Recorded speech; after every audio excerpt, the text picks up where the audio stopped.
우리는 우리의 일상은 하나님 나라를 품고 있나요라는 제목으로 말씀을 나누고자 합니다. 저는 아까 우리 완일사님이 생일 축하를 받는 장면을 보면서 저도 인상 깊었어요.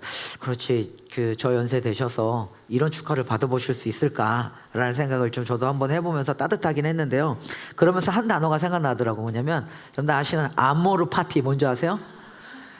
근데 아모르 파티 하면 아모르 파티 하면 뭐가 생각나요? 그지? 그럼 저 질문, 아모르 파티가 생각이 나는데 이 아모르 파티를 누가 한 말인 줄 아세요? 이게 되게 고상해졌는데 갑자기 철학자 니체가 한 말입니다. 아모르 파티라는 말의 의미가 뭐냐면요, 있는 그대로의 삶을 살아라, 그러니까 운명을 사랑하라, 뭐 이런 뜻이 아모르 파티, 이게 라틴어인데 이렇게 들어가 있지만 주어진 현실을 기꺼이 껴안고 그 현실을 즐겨라, 오늘 우리에게 주어진 현실을 즐겨라, 뭐 이런 의미인 거예요, 아모르 파티.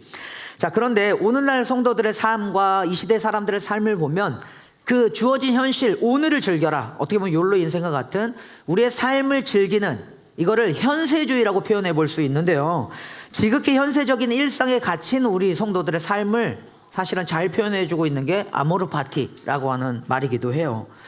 근데 이게 이제 성도들의 삶에도 좀 적용해 보면 저희들에게도 이렇게도 좀 표현해 볼 수 있을 것 같아요. 우리가 가정의 평안을 추구하는 거, 그게 귀한 거죠. 그리고 자녀의 성공을 또 기억하고 또 기대하는 거, 무엇보다 경제적인 안정을 추구하는 지금 여러분들의 나이대의 귀한 가치들 굉장히 중요합니다.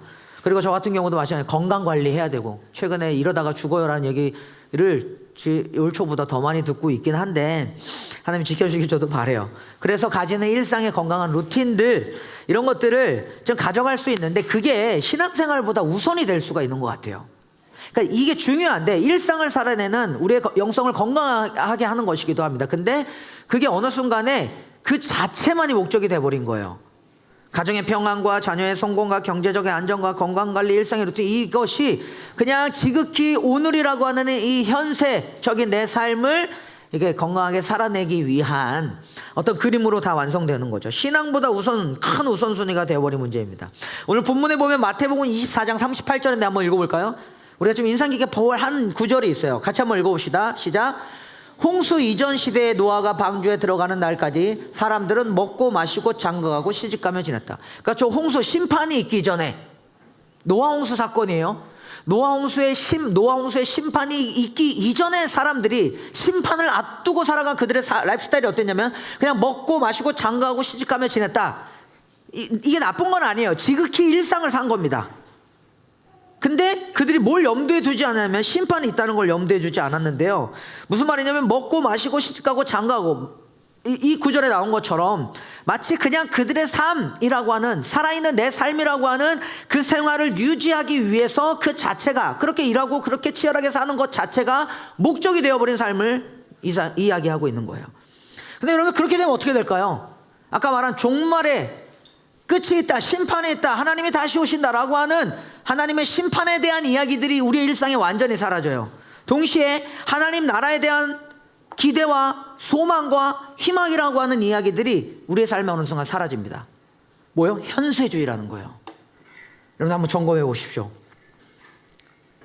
그러니까 바쁘고 치열하고 힘있게 사는 거 좋아요, 중요한데 너무 그렇게 사는 나머지 저와 여러분들을 향한 영원한 하나님의 약속들, 심판에 있을 것이다, 주님이 다시 오신다, 하나님의 나라가 시작되었고 완성되어지는 그 시간 속에 우리가 살고 있다라고 하는 종말론적인 우리의 정체성을 잃어버리게 된다고요. 어떻게 보면 우리들의 삶이 어떤 주일 예배가 성도의 교제보다는 가족의 어떤 일정들, 가족과의 약속들, 뭐 그런 휴식들, 자기개발들, 무엇보다 우리의 라이프스타일을 소비하는 이런 소비 중심의 삶으로 이렇게 변질되어지면서 바뀌어지면서 그것이 더 중요한 가치가 되면서 주일날 성도들이 교제하면서 이 종말론적인 예배를 우리가 함께 드리면서 하나님의 나라가 다시 오실 것을 기대하고 소망하면서 어떤 뜻을 품고 사는 게 아니라 언제든지 이 모임보다도 그런 어떤 쉽게 말하면은 그 삶의 그 일상을 즐기고자 하는 라이프스타일로 우리들의 삶의 목적이 이렇게 변질되어지고 바뀌어질 수 있다라는 이야기를 하는 거예요. 그건 뭐냐면 삶을 그냥 소비하면서 하는 거예요. 하나님의 목적 같아요. 제가 최근에 여러분들 자꾸 깨우는 것 중에 하나가 뭐냐면 흐리멍텅하게 혹시 살고 계신가 라는 표현을 한 적이 있어요. 하나님의 뜻과 목적을 이루면서 그 영광을 따라 사는 게 아니라 그냥 내 삶의 쉽게 말하면 그 생존이라고 하는, 살고 죽기 위해서 어느 순간 하나님의, 들어보세요 여러분들, 하나님의 나라를 이루고자 하는 열심이 내 삶에 다 사라진 채 자녀를 건강하게 키우고 내 가정의 경제적인 안정감을 잃어가고 내 사업이 한 평은 더 넓어지고 내가 살고 있는 이 집이 조금은 더 평안해지는 이 것들에 함몰되어져서 현세를 사는 거예요. 고민해 보시기 바랍니다. 본문에 나타난 아까 노아의 날들이라고 했어요. 심판의 날들이라고 하는데 그 날들처럼 하나님 없는 평범한 일상이 우리의 삶에 영원히 지속될 것이다라고 하는 이 착각이 현세주의를 즐기는 사람들의 삶에 나타납니다. 그래서 그들에게는 영원과 마지막 날 그리고 종말을 준비하는 삶이 완전히 다 사라지게 되는 거죠.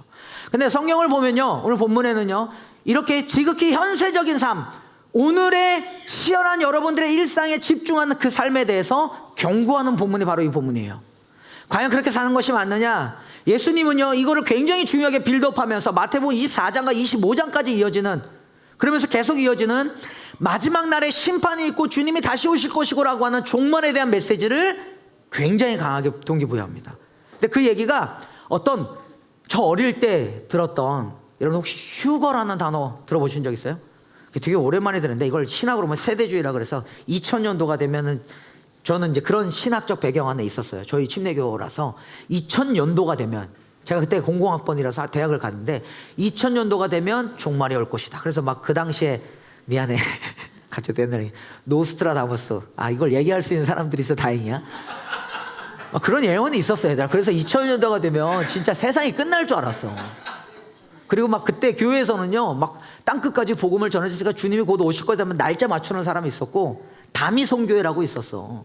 그래서 막 다들 막 휴거 한다고 흰옷 입고 재산 다 팔고 막 준비하면서, 이런 잘못된, 이걸 시한부 종말론이라 그래서 잘못된 종말론적 관점이긴 해요.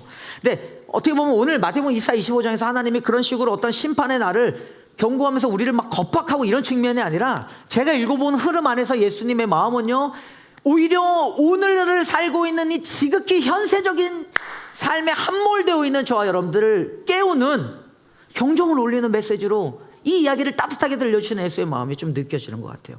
그러니까 성경은, 그리고 오늘 본문에서 주님은요, 이러한 현세적 일상에 갇혀있는 삶의 위험성을 경고하고 있습니다. 그 예시들이 바로 이런 거예요. 저번에 한번 읽어볼까요? 아까 우리가 읽었던 노아의 날이라고 하는 본문인데 24장 37절부터 39절까지 한번 읽어봅시다. 예수님이 이런 비유를 하세요. 함께 읽어볼게요. 시작. 노아의 때와 같이 이 인자가 올 때도 그러할 것이다. 홍수 이전 시대에 노아가 방주에 들어가는 날까지 사람들은 먹고 마시고 장가가고 시집가며 지냈다. 그들은 아무것도 알지 못하였다. 인자가 올 때도 그러할 것이다. 그러니까 쉽게 말하면은 현세적 일상에 갇혀있는, 아까도 말했듯이, 그러니까 지극히 그냥 먹고 마시고 장가가고 시집간다. 그러니까 그들은 뭘 준비하지 않은 거예요? 곧 심판이 일어날 건데, 그 심판이 일어나는 것에 대한, 심지어는 노아가 경고했음에도 불구하고 그걸 듣지 않고 일어나기 전날까지도 그들은 그냥 일상을 살았다고요. 그 삶이 과연 옳은 것이냐라고 예수님 우리를 깨우시는 거예요. 그러니까 여러분들, 우리가 하루를 살아도 종말론적이 싫어하는 건 주님이 곧 오실 거라는 소망 가운데 우리의 초점을 거기다 맞춰놓고선 그 삶을 살아내지 않는 것에 대한 경고를 성경은 분명하게 하고 있다는 거예요. 노아 시대의 사람들은 이 일상에 묶여서 하나님이 다가오시는 심판의 날을 준비하지 않았고 결국은 멸망당했습니다. 이 구절은요, 단순히 일상을 잘 살아내는 게 죄다, 일상을 잘 살아내는 게 잘못된 것이다, 그런 얘기를 하는 건 아니에요. 오히려 뭘 얘기하는 거냐면요, 다가오시는 하나님의 이 심판의 날을 준비하지 않는 것, 종말을 준비하지 않는 것. 그러니까 이 일상에만 지극히 묶인 채 내가 아기 키우고 내 사업을 번영시키고 뭔가 치열하게 내 커리어를 쌓아가는 그 어느 때보다도 바쁘고 분주하게 살 수 있는 이 30, 40대 여러분들의 젊음이 내 일상에 너무 치인 나머지 하나님의 나라가 임한다라는 것을 망각하며 사는 것에 대한 경고라고요. 오늘은 지금 깨어나셔야 됩니다. 여러분들, 이 지점에서 고민해 보실 필요가 있어요. 즉, 종말이라는 것을 의식하지 않으면 우리는 현세적 가치에 갇혀서 하나님이 우리에게 주신 영원한 가치를 잊고 살아요. 잘 생각해 보세요. 그러면 삶의 목적과 의미도 상실하게 됩니다. 그냥 지금이라고 하는 이 현세적인 삶에 충실할 뿐이지, 그리고 아까 아모르 파티라고 하는 지금 내게 주어진 이 인생을 즐기는 뿐인데, 근데 성경은 절대 그렇게 얘기하지 않아요. 고민해봐요. 과연 이게 맞을까요? 예수님은 그걸 경고하세요. 두 번째 비유는 이런 거예요, 여러분들. 또 한번 볼까요? 이런 이야기를 이어서 하세요. 자, 40절부터 41절 두 구절인데 같이 한번 크게 한번 읽어주세요. 40절 41절 함께 있습니다. 시작. 그때 두 사람이 밭에 있을 터이나 하나는 데려가고 하나는 버려둘 것이다. 두 여자가 맷돌을 갈고 있을 터이나 하나는 데려가고 하나는 버려둘 것이다. 이건 뭘 의미할까요? 여전히 밭에 일하고 있는 두 사람, 맷돌을 갈고 있는 두 사람, 그냥 지극히 평범한 일상을 살고 있는 사람들입니다. 근데 그 중에 이 두 사람씩 나오는데, 한 사람은 하나님이 데려가고 한 사람은 그대로 남겨진다 그래요. 이게 뭘 의미해요? 데려간 그 사람은 나름 종말을 염두에 두면서 살았던 사람들일지 모르겠어요. 준비된 거예요. 그래서 그들은 데려가고, 그리고 그 종말을 준비하지 않은 사람은 그대로 남겨진다라는 이야기입니다. 동일한 일상이 있지만 그 중에 한 사람은 데려가고 한 사람은 버려지는 건데, 무슨 말이냐면 이러한 우리가 살아내는 평범한 일상이에요. 밭을 갈고 맷돌을 간다고 하는 이 평범한 일상 속에서도 하나님 나라가 곧 오신다라고 하는 영적인 분별과 준비가 되어 있느냐라고 하는 것에 대한 기준을 강조하는 이야기예요. 그러니까 그리고 나서 이어지는 42절이 이거예요. 같이 한번 읽어보시겠어요? 42절 시작. 그러므로 깨어있으라. 여러분 보이세요? 그러니까 깨어있으라. 여러분들, 그러면 이 깨어있다라는 말의 의미가 어떤 건 줄 아세요? 이 깨어있으라는 말은 뭐냐면 단순한 경계심이 아니라, 아까 말했지만 종말론적인, 하나님이 다시 오신다고 하시는 이 종말론적 긴장 속에서 하나님 나라의 가치를 따라 현재를 살아내라. 주님이 다시 오신다는 그 약속을 따라 여러분들 지금 살아내고 있는 삶의 모든 의미를 재해석하고 새롭게 의미를 부여하라고요. 사업을 하더라도, 돈을 벌더라도, 가정을 세우더라도, 자녀를 키우더라도, 밭일을 하더라도, 맷돌을 갈더라도, 시집가고 장가가고, 그런 모든 일상이 잘못됐다는 게 아니라, 그걸 그 어느 때보다 그리스도인들은 성실하게 살아야 되지만, 그러나 그곳에 하나님 나라가 곧 오신다고 하는 하나님의 약속을 기억하면서 다시 한번 이 일상을 살아내고 있는 우리들의 삶을 새롭게 해석하라. 여러분들, 이런 거예요. 깨어있으라는 말은 뭐냐면요, 종말이 언제 있는가를 때려 맞추는 것이 중요한 게 아니라, 그거는 이미 그 앞에 있는 무화과 나무에 대한 비유를 던져주시긴 했어요. 근데 많은 사람들이 종말을 생각하면, 그래서 주님 오신 날이 언제야, 그 시간과 기한을 맞추려는데, 그게 중요한 게 아니라 뭐예요? 종말을 의식하면서, 하나님이 다시 오신다는 것을 의식하면서 오늘 하루를 힘있게 살라 이거예요. 아멘. 여러분들, 이번 한 주에 이 깊은 의식이 좀 있기를 소망합니다. 옆에 사람들하고 한번 좀 마주보면서 인사할까요? 눈 보면서 인사해 주세요. 종말을 의식하면서 합시다. 시작. 인사해 보세요. 주님이 다시 오십니다. 시작. 아멘. 이어서 이어지는 비유가 또 이런 게 있어요. 신실하고 슬기로운 종과, 그러니까 지혜롭고 충성된 종이라고 할 수 있는데요, 신실하고 슬기로운 종과 악한 종이라고 불려지는 나쁜 종의 어떤 비유, 대조가 나옵니다. 근데 그 중에서 우리가 악한 종에 대한 이야기를 좀 살펴볼 텐데, 45절부터 51절, 자 같이 한번 좀 읽어볼까요? 이런 비유가 세 번째, 예수님이 이 자리에서, 같은 자리에서 이 얘기를 같이 하세요. 요 맥락 안에서 함께 읽어볼게요. 시작. 누가 신실하고 슬기로운 종이겠느냐? 주인이 그에게 자기 집 하인들을 통솔하게 하고 제때 양식을 내주라고 맡겼으면 그는 어떻게 해야 하겠느냐? 주인이 돌아와서 볼 때에 그렇게 하고 있는 그 종은 복이 있다. 내가 진정으로 너에게 말한다. 주인은 자기 모든 재산을 그에게 맡길 것이다. 그러나 그가 나쁜 종이어서, 이거 악한 종이라고 개역개정에 번역되어 있어요. 그가 나쁜 종이어서 마음속으로 생각하기를 주인이 늦게 오시는구나 하면서 동료들을 때리고 술 친구들과 어울려 먹고 마시면 생각하지도 않은 날의 뜻밖의 시간에 그 종의 주인이 와서 그 종을 처벌하고 위선자들이 받을 벌을 내릴 것이다. 거기서 슬피 울며 이를 가는 일이 있을 것이다. 아멘. 이거 들어오세요, 여러분들. 마지막, 신실하고 슬기로운 종과 악한 종의 비유예요. 여기 보면은 이 악한 종이 49절 한번 읽어볼까요? 함께 읽습니다. 49절 시작. 동료들을 때리고 술 친구들과 어울려 먹고 마시면, 근데 그 이전에 저런 행동, 동료를 때리고 술 친구들과 어울려 먹고 마시는 저 행동이 있기 이전에 왜 저런 행동을 하느냐, 요거 때문이라고 정확하게 얘기해요. 48절 함께 읽어봅시다. 시작. 그러나 그가 악한 종, 나쁜 종이어서 마음속으로 생각하기를 뭐라고요? 주인이 늦게 오시는구나. 여러분들, 요거예요. 저 보세요. 더디 오시는구나라고 개역개정에는 번역되어 있는데, 하나님이 그냥 언젠가는 오시겠지, 더디 오시겠지. 그래서 주님이 오신다고 하는 그 종말론적인 긴장감이 없이 살아가는 그 사람에게 주어지는 삶의 열매가 뭐냐면, 아까 친구, 동료를 때리고 그리고 술 취하고 먹고 마시는 그 즐기는, 쾌락을 즐기는 삶으로 끝나버린다는 거예요. 여러분들 여기에는 뭐가 있냐면요, 여러분들 경종을 울리는 거 들어보세요. 주인이 오신다는 이 날을 염두에 두지 않은 일상이에요. 이 일상은 하나님이 다시 오실 것이라는 것을 염두에 두지 않은 채 살아내는 우리의 하루하루의 삶이에요. 저는 여러분들의 취향과 취미와 그 일상을 힘있게 살아내는 것을 존중합니다. 특히 우리 교회는 아시잖아요. 라이프 스타일을 위해 교회가 세워지고 함께 하나님 나라가 세우는 걸 추구해요. 근데 단순히 하나님의 나라가 임한다고 하는 그 사실을 염두에 두지 않은 채 여러분들이 즐기는 라이프 스타일이라는 것을 저는 꼬집어 드리고 싶은 거예요. 고민해 보십시오. 내가 어떤 공부를 하더라도, 경제적인 어떤 유익을 얻기 위해서, 우리 가정의 안정을 찾기 위해서 어떤 꿈을 꾸더라도 하나님의 나라가 곧 오실 것이라는 것을 염두에 두지 않은 채 살아내는 우리의 삶에 대한 일종의 예수님의 귀한 경종입니다. 그렇기 때문에 여기 보면 이런 거예요. 주인이 오신다는 날을 염두에 두지 않은 일상이 만들어내는 게 뭐냐면, 이 종이, 악한 종의 특징이 뭐냐면은 이거는 무지예요.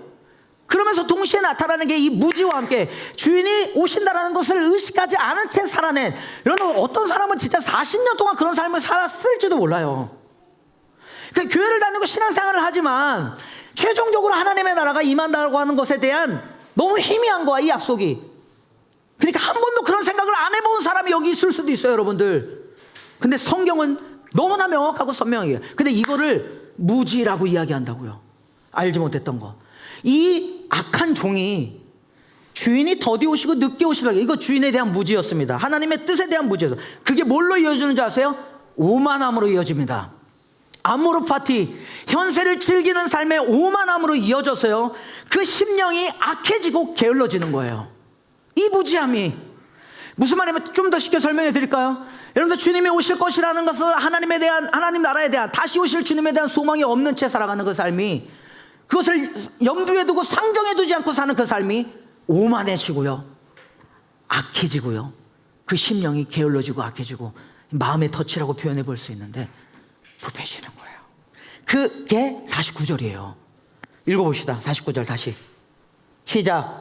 동료들을 때리고 술 친구들과 어울려 먹고, 주인이 더디 오신다는 생각에 그 악한 종의 삶이 이랬습니다. 뭐예요? 동료를 때리고 술 친구들과 어울려 먹고. 이게 뭐예요? 결국 종말을 의식하지 않는 삶은요, 자기 중심적이고 굉장히 탐욕적이고요, 그냥 쾌락적입니다. 현세를 즐기니까. 그리고 동시에 다른 이를 해치는 삶. 동료를 때린다 그래요. 저 동료가 친구들만 해당될까요? 여기서부터 폭력이 나와요. 그래도 되는 줄 알아요. 왜?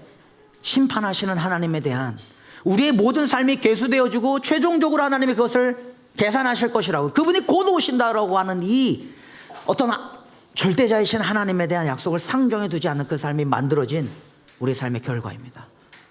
때리고 쾌락과 향락으로 물들어서 지극히 자기중심적인 삶으로 나타나는 거예요. 여러분들, 이런 삶 속에서도 얼마든지 번영과 영광과 그런 메시지를 사람들에게 던지면서 인기를 얻을 수 있어요. 속이는 겁니다. 그거는 하나님이 없다고 생각하면서 사는 삶이라고요. 하나님의 종말을 염두에 두고 사는 삶은 절대 그런 삶을 살 수 없을 것 같아요. 핵심은 이거예요. 악한 종의 특징은요, 그가 원래 충성된 종이 됐어야 되는데, 그 앞에 나오는 비유에 좀 이따 살펴볼 텐데, 충성된 종으로서, 그러니까 이 악한 종을 예수님은 슬기롭고 지혜로운 종과 대조하고 비교합니다. 그러니까 슬기롭고 지혜로운 종으로서 원래 자신이 가졌어야 될 위치와 본분을 망각한 거죠. 저 보세요, 여러분들. 이게 우리가 이 세상에 살아가고 있는 한 주간의 라이프 스타일, 한 달간의 우리의 삶 속에 우리가 청직이라는 사실을 망각하며 사는 거라고요. 그런 생각 해보신 적 있어요? 하나님이 다시 오셔서 저와 여러분들의 삶을 계산하실 것인데, 이 지점에서 청지기적 삶이라고 하는 것들을 고민해 보신 적 있냐고요. 저는 여러분께 주는 건강한 도전이 됐으면 좋겠습니다. 아멘. 이처럼 여러분들, 성경은요, 이거예요. 단순히 먹고 마시고 장가가고 시집가고 또 밭일과 맷돌을 가는 그런 일상, 이런 일상들을 완전히 부정하는 게 아니에요. 그런 현세를 즐기는 삶이 나쁘다라는 게 아니에요. 일상 자체가 문제가 아니라 종말을 잊고 사는 삶, 하나님 나라를 망각한 채 여전히 자기 중심적으로만 사는 청지기적 소명을 다 상실한 채 그냥 내 일상을 살아내는 그 삶 자체에 대한 하나님의 엄중한 경고입니다. 저는 여러분들 들으셨으면 좋겠어요. 그 이야기를 이렇게 하면 깨어있으라, 깨어있으라. 그러면서 던지는 첫 번째 비유가 무화과 비유. 잎사귀가 나면 여름이 온다는 걸 너희 알지 않느냐. 자연현상 가운데. 여러분, 우리가 살고 있는 이 시대를 우리는 늘 마지막 시대라고 얘기하죠. 주님이 언제 오실지 모르지만, 근데 솔직히 이미 하나님 오셨어요. 2000년 전에 이미 오신 그 하나님의 나라, 그 속에서 우리는 다시 오실 주님을 소망하며 살고 있는 사람들이 그리스도인이에요. 이거는 그리스도인 된 저와 여러분들만이 이 시간 속에 삽니다. 교회 밖에 있는 사람들에게는 해당되지 않아요. 그래서 그들을, 이 시간 속에 살고 있지 않는 그들을 이 시간으로 초대하는 것이 복음입니다. 전혀 다른 삶을 살게 만들어요. 생각해 보세요. 당장 내일이라도 하나님의 나라가 임하여서 우리의 가정과 내 삶과 여러분들의 사업과 직장과 관계를 개선하신다고 한다면, 여러분들 우리의 삶이 어떻게 될 것 같아요? 저는 반드시 달라질 거라고 생각합니다. 저도 마찬가지예요. 우리는 그 시간 속에 사는 사람들이에요. 그 지점들을 우리가 진지하게 고민할 필요가 있는 겁니다. 현세적인 일상에만 갇힌 신앙은요, 하나님을 잊게 만듭니다. 아멘. 잘 생각하세요, 여러분들. 현세적인 신앙에만 갇힌 사람들은 그저 먹고 마시고 시집가고 장가가고 밭을 갈고 맷돌을 갈고 그냥 지극히 그 일상을 그냥 살아내는 사람들은 그 삶에 하나님을 잊게 만들어요. 여기에는 자익이, 유익, 그리고 안전을 추구하고 즐거움만을 추구하면서 결국 하나님 나라의 완성을 방해하면서 동시에 영적인 죽음에 이르게 되는 거예요. 요한계시록 3장에 이런 말씀이 있습니다. 사대교회 아세요? 이 사대교회를 지칭하는 말이 뭐인 줄 아세요? 네가 살아있다는 이름은 가졌으나 내 실상은 죽은 자로다. 하나님의 마음이라고. 그러면 여러분, 우리 어떻게 살아야 될까요? 오늘 본문은 요걸 말해요. 어떻게 살아야 될까? 사랑하시님 따라해 보세요. 주님 오심을, 크게 주님 오심을 믿고 기다리며 깨어 있읍시다. 그게 우리의 본분이라고요. 아멘. 종말을 의식하며 사는 삶이에요. 그게 오늘 마태복음에 두 번에 나와요. 24장 42절 한번 읽어볼까요? 42절 44절입니다 42절 먼저 읽어볼게요. 함께 있습니다. 시작. 그러므로 깨어 있어라. 너희는 너희 주님께서 어느 날에 오실지를 알지 못하게. 44절이다 44절입니다 시작.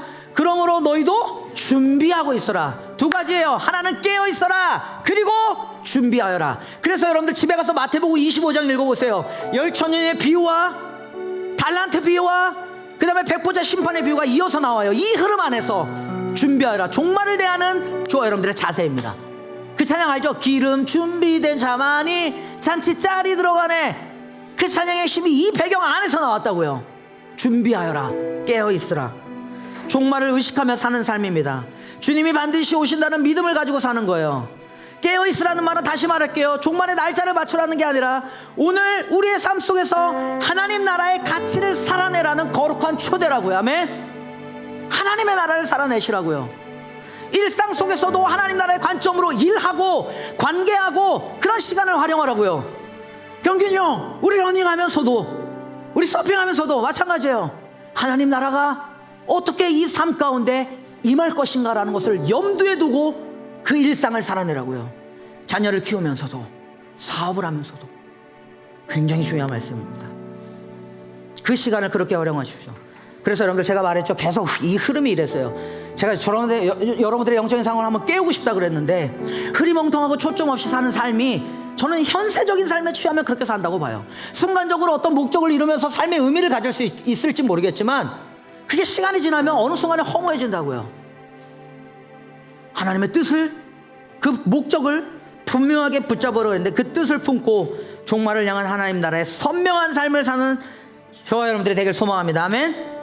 아멘. 또 하나, 어떻게 살아야 될까요? 첫 번째는 종말을 의식하며 깨어서 준비하는 삶을 살아 그랬죠. 두 번째는 뭐냐면, 오늘 아까 악한 종 제가 얘기했죠. 근데 예수님이 그 악한 종을 이야기하시기 전에 지혜롭고 슬기로운 종에 대한 이야기를 하세요. 그게 우리에게 주는 귀한 인사이트가 있는 것 같아요. 충성되고 지혜 있는 종으로 살라라는 거죠. 뭘까요? 한번 읽어봅시다. 45절입니다. 같이 한번 읽어볼게요. 시작.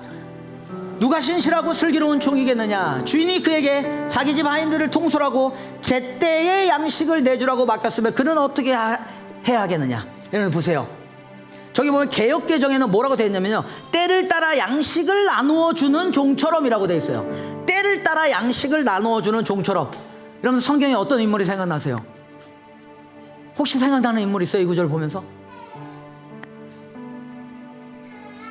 누구? 요셉입니다. 요셉은 어떤 삶을 사는 줄 아세요, 여러분들? 애굽의 총리가 되었을 때 그가 바로의 꿈을 해석했죠. 그리고 이런 얘기를 했어요. 7년 동안 기근이 있을 것입니다. 그 풍년이 있을 것입니다. 이 7년의 풍년 동안에 마을 곳곳, 도시 곳곳에, 애굽의 이집트의 도시 곳곳에 창고를 만들어 곡식을 모으십시오. 그리고 7년의 기근이 임할 것입니다. 그 기근의 때를 준비하세요. 이게 지혜롭고 슬기롭고 충성된 종의 역할이라고 예수님이 말씀하시는 거예요. 때를 따라 저 양식을 나누어 줄 사람이 누구겠느냐? 이게 청지기적 사명을 감당하는, 기근의 때를 준비하고 풍년의 때 그 곡식의 창고를 모아서 언제든지 베풀어 줄 수 있는 사람이라고요. 여러분들, 충성되고 지혜 있는 종은요, 주인이 맡긴 일을 성실히 감당하면서, 잘 들으세요, 다른 사람의 필요를 채우는 책임을 다하는 사람이에요. 아멘. 이게 종말을 사는 저와 여러분들의 청지기적 자세라고요. 타인의 필요를 채우는 삶. 제가 여러분들 보면서 앞으로 자주 얘기할 겁니다.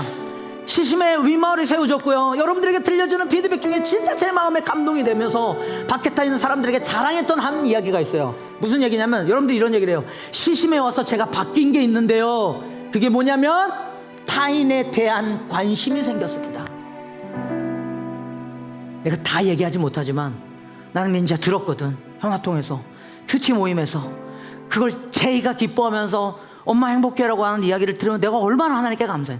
그렇게 사는 거라고요.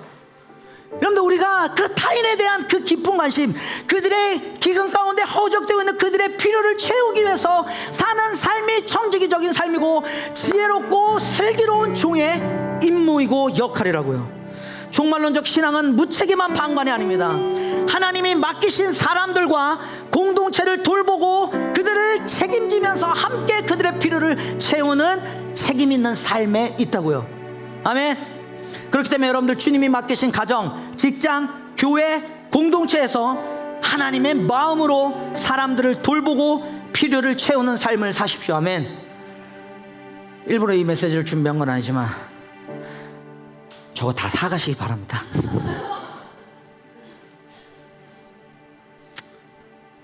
우리 사랑하는 아이들의 필요를 채울 수 있는 따뜻한 어른들이 되어주는 거, 종말을 살아내는, 이게 여러분들이 사업하고 돈을 벌고 사람들과 관계를, 자녀를 키우면서 우리 자녀들에게 들려줘야 될 종말을 살아내는 삶의 자세이자 태도라고요. 아멘. 자녀 양육과 직장에서의 업무, 교회 섬김, 이런 모든 것들이 하나님이 저와 여러분들에게 맡기신 영역임을 기억하면서 그 삶의 자리에서 때에 따라 적절하게 필요한 것을 공급하는 이런 하나님의 섭리 속에 살아내는 지혜가 우리 시심에 있기를 간절히 소망합니다. 아멘. 하나만 얘기하고 저는 마치도록 할게요. 제가 페이퍼 마지막에 이렇게 써놨어요. 하나님 나라를 꿈꾸며 살아라. 오늘 설교 제목이 뭐예요, 여러분들? 우리의 일상은 하나님 나라를 품고 있나요? 이거죠. 예전에 저는 여러분들에게 이런 이야기를 드린 적이 있어요. 그게 뭐였냐면, 여러분들의 인생의 말년은 어떻고 싶으십니까? 존 파이퍼 목사님이 이야기를 했죠. 우리는 우리의 말년을 상상할 때에 내가 진짜 재산도 많아지고 일을 안 해도 돈 벌 수 있을 정도의 재정을 가져서 저 바닷가에 집 한 채 멋지게 짓고 자녀들과 함께 손주 손녀들 데리고 조개 껍질 주면서 해지는 황혼을 바라보는 그런 인생의 마지막을 꿈꾸세요? 정말 그러세요, 여러분들? 그럼 전 묻습니다. 이게 다시 오실 주님을 기다리는 청지기적 삶과 어떤 연관이 있죠? 저한테 좀 가져와 보세요. 그럼 또 하나 얘기해 볼게요. 저에게 우리 참 감사하게도 오늘 이런 메시지를 준비할 때 완일 집사님이 이 자리에 오셨는데, 제가 아까 아침에 차 타고 집사님을 보면서 이런 말씀 드렸어요. 경현 집사님이 제주에 계시잖아요. 여러분들 어쩌면 이 설교 듣고 계신지는 모르겠는데 아직 예배하고 계시겠죠. 근데 가끔 저는 목회자로서 역시 함께하는 목자다 보니까 이런 고민을 합니다. 경현 집사님은 또래가 없잖아요. 신앙적 공동체로 함께 나눌. 그럼 저는 묻는 거예요. 그럼 왜 우리 교회 계세요? 여러분 보세요. 나이가 들면 새로운 사람 사기 더 힘들 거예요. 알잖아, 이미 경험해봐서. 그때 결을 맞는 영적인 친구들과 함께하는, 그러니까 경현 집사님에게도 그 나이 때 비슷한 또래와 공동체가 필요하지 않겠어요? 완일 집사님에게도 필요하지 않겠어요? 여러분들? 물론 가끔 우리가 집사님이 좀 나이를 좀 낮춰주셔서 형 동생처럼 우리가 막 흔히 말하면 막 장난치면서 지내는 따뜻함이 우리에게 있어 너무 감사하지만, 어느 시점에서는 그 부분의 그런 또래, 여러분들 이게 뭐냐면요, 영적인 풍성함입니다. 얼마든지 그런, 예를 들어 시심을 놓고 보면요, 두 분이 시심에 와서 신앙생활하는 게, 저는 물론 이제 아내라고 당연히 말씀해 주시길 바라고 그렇겠지만 저는 불편할 수 있다고 생각을 해요. 그렇지 않겠어요? 왜 이전에 송도에서 목회하시던 그 함께 그 신앙생활을 하시던 그 공동체 안에는요 그런 분들이 굉장히 많았어요. 한번 상상해 봅시다. 여러분들, 우리 신앙생활에 50대 60대가 됐을 때 우리는 어떤 공동체를 꿈꿔야 될까요? 중산층들이 모여있고 삶의 라이프스타일이 좀 더 상향되어져 있고, 그래서 그들과 교제하는 가운데 내가 조금은 더 출세할 수 있고, 어쩌면 그들과의 교제 속에 내 삶의 커리어를 더 쌓을 수 있고, 그러는 과정에서 내 인생에 좀 더 풍요롭고 안정감을 줄 수 있는 정서적으로 건강한 사람들과만 함께 교제하기를 바라는 게 우리의 신앙의 목표가 될 수도 있다고요. 저는 집사님께 이렇게 표현했어요. 왜 우리 교회 오셨어요? 저는 집사님 부부의 삶이 선교적 삶처럼 보여지는데요, 이거는 하향성, 아래로 내려가는 삶이라고요. 왜 시집에 왔을까? 그래서 어제도 밤늦게 저희들 운영위원회 모이면서 저에게 장부들을 다 정리하시면서 그걸 이렇게 피드백 해주시는데 감사하죠. 이런 어른이 계시다는 게. 그래서 이 초기에 우리 공동체에 전 집사님께 이런 말씀드려요. 집사님, 우리 윗마을 식구들이 그걸 배웠으면 좋겠습니다. 여러분들, 우리의 신앙은 동현아 어디로 가야 될까요? 어느 방향으로 흘러가야 될까요? 하향성으로 삶, 아마 이 아래를 지향하는 삶, 청지기적 이 사명을 가지고 누군가의 필요를 채우기 위해서 더 낮은 곳으로 흘러내려가 지금 내일이라도 당장 임하실 수 있는 하나님의 나라를 꿈꾸면서 깨어서 준비하고 그 청지기적 사명을 감당해내는 삶, 이 부르심이 저와 여러분 안에 있다는 사실을 기억하시길 바랍니다. 아멘.